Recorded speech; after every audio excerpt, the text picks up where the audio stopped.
So hello and welcome to our YouTube channel. আজকে আলোচনা করব গণপরিষদের প্রশ্ন উত্তর নিয়ে।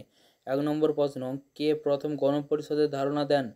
সঠিক উত্তর M.N. রায়। কোশ্চেন নাম্বার 2, গণপরিষদের প্রথম অধিবেশন কবে হয়?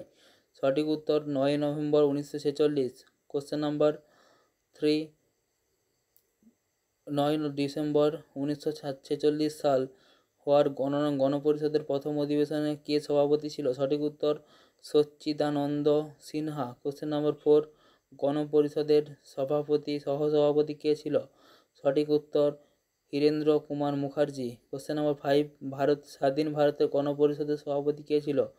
সঠিক উত্তর রাজেন্দ্র প্রসাদ। কোশ্চেন নাম্বার 6, ভারতীয় সংবিধান সভার খসড়া কমিটির সভাপতি কে ছিলেন? Doctor B.R.. Ambedkar. Question number 7, ভারতীয় সংবিধানের খসড়া তৈরির জন্য সংবিধান সভা কবে খসড়া কমিটি গঠন করে?